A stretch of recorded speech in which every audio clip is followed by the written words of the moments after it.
Welcome back to the program. In a major development on the security front, National Security Advisor Nuhu Ribadu announced that security services had captured 2 terror leaders, including Mahmoud Muhammad Usman, described as a leader of the Al-Qaeda-linked faction, Jama'atu Ansaru Muslimina fi Bilad Sudan, popularly known as Ansaru. The federal government also said they had detained Mahmoud al-Nigeri, who is associated with the emergent Mahmouda network in north-central Nigeria, a move that has drawn commendation from international partners, including the United States and the United Kingdom. Tonight, former Commissioner for Information at Adamawa State, Ahmed Sajo, joins us to speak on what this arrest of Ansaru's top leaders mean for Nigeria's security. Good evening to you, sir. Thank you very much for speaking with us tonight. Thank you. Yeah, good evening. It's my pleasure, and good evening, Nigerians. Thank you very much. So it's been 4 days since these arrests happened. Also, foreign nations have commended Nigeria for this. How significant is this arrest in Nigeria's broader counterterrorism campaign? Do you think Nigeria is finally turning the tide in its fight against terrorism? Is this a strategic success, or is this luck shining on us? No, let me put it in context, right. And it's important we contextualize our discussion. It's important we look at it from both contemporary contextual situations and historical contextual situations. Contemporary historical situation is that the armed forces, particularly under General Christopher Musa, have been more coordinated and more proactive in the fight against insurgency. But the layers of the counter-terrorism architecture goes beyond the armed forces. There are the other security agencies, the DSS for internal, the NIA for external, the police, and all the other layers of security. And for this, I think we need to, from the onset, actually, give credit to where the credit deservedly belongs. And that is the Office of the National Security Advisor, Malam Nuhu Ribadu. What Malam Nuhu Ribadu brought to this system are 3 things. Number 1, greater coordination amongst the security agencies. Number 2, greater synergy, amongst the security agencies. But most importantly, the emphasis has been on intelligence gathering, intelligence processing, and intelligence sharing. And this is what led to this. Now, historically, the Ansaru Muslimin fi Bilad Sudan is a splinter of Boko Haram. When Mohammed Yusuf was killed, there were, arguments within the hierarchies of Boko Haram at that time as to whether the succession to Mohammed Yusuf should be through bloodline, in which case his son should take over, or through hierarchy, in which his Qaid Qaidawa, then Shekau, will take over. And eventually, the Shekau faction won. And both Abu Bara and Mahmouda were part of the Shekau group at that time. And the first international terror group to have come to their aid then was Al-Qaeda. And then they appointed Shekau Amir or Emir, and they were funding the structure until the other faction went and contacted ISIS. And ISIS and Al-Qaeda do not see eye to eye. And so ISIS gave a condition. They wanted a province in Nigeria. And that was how Islamic State West Africa province came about, ISWAP. Now, they now set up the province, and they became antagonistic towards the Shekau group. Eventually, the ISWAP tendency defeated the Al-Qaeda tendency and subdued, and then Shekau was said to have committed suicide in the process. So those that were with Shekau, Mahmouda, Abu Bara, and Mala Mahmouda moved to the center of the country, and they started their own terror cells. And these terror cells became very, very disturbing. They were the ones that were responsible for most of the terror activities, you know, like the train attacks and the rest. They were also responsible for the electric tower falling and putting the entire northern Nigeria into darkness. They had done a lot of dastardly things. Absolutely, so it is Mr. a credit. And thank you very much for contextualizing this conversation. But based on the historical context, do you see this development leading to improved security in the northwest and northeast regions where Ansaru has operated? I believe very sincerely that if Malanu Ribadu as NSA and the Christopher Musa as Chief of Defense Staff continue in the trajectory they are moving now, with the coordination, with intelligence gathering and sharing, with synergy amongst the security agencies, I am sure that we're going to make the major breakthroughs, much more than the one we have just made. But you see, the danger in all of this is that these two terror leaders were leaders of a system that has terror cells, micro cells, within the cities and within the bushes. The cell leaders now know that the hierarchy has collapsed. The leadership at the top had fallen. So what we have to do now as a nation, as a people, is to make sure that those terror cells do not develop a life of their own and begin to operate as independent terror organizations that could threaten our peace. Right. And in that case, a greater intelligence gathering is needed and greater support from the public. You know, you cannot defeat these terror groups unless we have support from the public itself. All right, thank you for going there, Mr. Sajo, because, you know, it was in April, and I guess this is for the NSA and the armed forces, because it was in April the president directed an immediate and comprehensive overhaul of national security strategies. And I know that at that time, some Nigerians felt Mr. President was only repeating these directives with no serious implementation. Again, he has promised to, you know, strengthen the government security apparatus at the ongoing Tokyo International Conference for African Development. So with the arrest of these Kingpins, what should Nigeria's next step to, you know, ensure the dismantling of this network entirely? I think I agree with you totally that the commitment to end the terror has come directly from Mr. President himself as the commander-in-chief and as the overall head of the security architecture. But I must also tell you that one of the things that we need to do to consolidate on the gains that we have achieved so far by the arrest of Abu Bara'a and Mala Mahmouda is to be sure that we extract as much information from them as possible.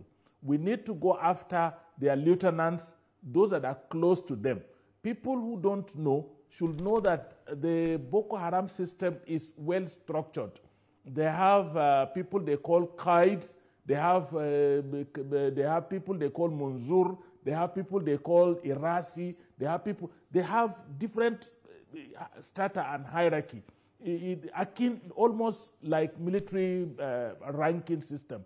They must identify the closest of those hierarchical leaders, arrest them also, extract information from them, so we go down until we reach the cell level, because it's at the cell that the implementation of terror tactics take place.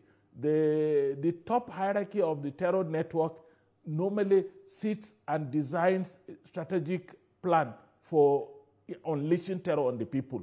But these plans are implemented by people who operate at the cell level. We need to get to those cells and identify the cells and neutralize the cells. It's so sad that today, just as we are talking here now, between Damaturu and Maiduguri, the army military checkpoint captured a vehicle that had a way bill of some goods. When they opened those goods, they were all ammunitions. You know, luckily they've also gotten a lead as to who were responsible. So this terror network is so vast, so organized that we need to infiltrate and actually break them, break their backbone. So by the arrest of Abu Bara and Mala Mahmouda, we should be able to consolidate and move further to look for their other lieutenants, and from those lieutenants, we need to go to the cell leaders and neutralize the cells. And as you speak, Mr. Sajo, I'm here wondering if there is a way Nigeria can leverage this international commendation to strengthen its intelligence and military cooperation with Western allies. But do you think the Nigerian government is doing enough to communicate such wins, to counter the often negative narrative about insecurity? I think we need a serious approach. You see, for us to defeat this dastardly terror network that has been bedeviling our country, we need both kinetic and non-kinetic approaches. We need to win the people, the hearts and minds of our people, so that our people can become also part of the vanguard in fighting this terror. The international organizations, yes, they have commended us, but we need to go beyond commendation. We need intelligence sharing.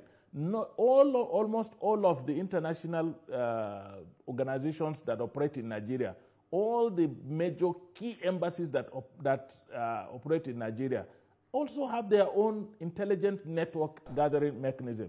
That's why sometimes you just hear that a certain government had issued an advisory to their citizens to avoid A or B or C locations, because they also gather intelligence. It will be very, very good if we cooperate to the level of sharing in that intelligence and processing the intelligence effectively to suit our own conditions, so that we can leverage on that to dismantle the terror network. Terrorism is a universal, crime, and they can't leave it to us alone. If you recall very well that wherever there is insecurity in the country, even foreigners who are operating lawfully in this country become targets. They become victims. So it's in our own collective interest as an international, as a part of the world structure, to come together and ensure that every citizen of Nigeria or citizen of any other country living and lawfully, working in Nigeria is protected. All right, Mr. Sajo. I think we need to cooperate more. Right. But some of us are concerned about a recurrent circumstance because, in a nation where Ansaru has embedded itself in communities and acting as a parallel authority in some areas, Nigerians are concerned about arrested terrorists being released without trial. There are past incidents, such as closed-door mass trials, where media and public were excluded, and these situations have raised concerns about accountability, even procedure. Nigerians still talk about the 2017 mass trial of Boko Haram detainees, where over 2,000 alleged members were detained for years, and they were even slated for close mass trials. How important is it for these Ansaru suspects to face transparent, swift prosecution? I think the Ansaru group, their avowed policy apparently is Ansarul Muslimin fi Biladi Sudan. Historically, this part of Africa was referred to as Sudan, and Ansaru like helpers of Muslims in the Sudan, but they are not helping. They are destroying. They are killing, wantonly and with no purpose. What we need to do to neutralize the Ansaru is also to have a very robust public engagement policy, by government and even by those that are charged with pretending over our security architecture. We need to have a robust public engagement template, and we need to also begin to explain to our people that, most terror groups use publicity as the oxygen that fuels, their terror activities. So we need to find a way to make sure that while our people stay informed, we do not, in the process of informing our people, promote the terrorist groups and make them look like they're invincible. And secondly, those that are issuing statements that are inimical to the well-being of the country should be encouraged and advised to consider that we will all end up being victims. That's the truth about it. And that's quite instructive, Mr. Sajo. But allow me to digress a bit. I would like to take you up on politics. The APC, ADC, and the PDP have differed over the outcome of the just concluded by-elections. The APC won in 12 constituencies. ABGA won in 2. The PDP and NNPP each won a constituency. For Adamawa State, where you come from, APC's Mr. Musa was declared winner of the House of Assembly by-election. I'm wondering, what's your general assessment of the outcome of that election? I think for the APC, what happened is something that should be celebrated because with all the stories you hear, on the streets about how unpopular or whatever, the APC is, for you to have discovered that the APC won in 12 out of about 15 or thereabout, it's quite heartwarming. And my state of Adamawa is under a government of PDP, not APC. And for the APC as an opposition party in the state to defeat the ruling party in an election is really something that is worth celebrating by the APC as a political party. And so, generally speaking, yes, the APC has stamped its political supremacy during this by-election, but one must caution that it does not call for celebration. I think it calls for a reflection. What really did the APC do right, and what did the other parties do wrong that gave the APC the edge? I think that's my own approach to it, that we need to reflect, not necessarily celebrate. Also, would you also say it was an early failure? Or let me rephrase that. Would you say the ADC failed too early? Because, for those who say that was a litmus test for these politicians to show how grounded they are in their respective states. I think for me, I'm a little bit, concerned about what we think we are doing with our supposed coalition. Coalitions are not about individuals. When individuals come together to form what they call a coalition, it's more of a conspiracy. What makes a coalition is that when political institutions come together with structures across the length and breadth of the country and with a robust, strategic content in the manner the coalition is being driven, you know that coalition is really a coalition. But if it is a coalition of individuals whose pedigree and whose history is very, very, very clear, for example, whoever was in power politically in this country from 1999, holding one position or the other until 2023, before the person gets out of power, it's very difficult for such a person, for example, to school you or school me in the art of good governance, because we could easily trace back, okay, these are the templates of good governance this person is presenting to the public. When he was in power, what aspect of this template had he implemented or has she implemented when she was holding power? We need to look beyond making our citizens look,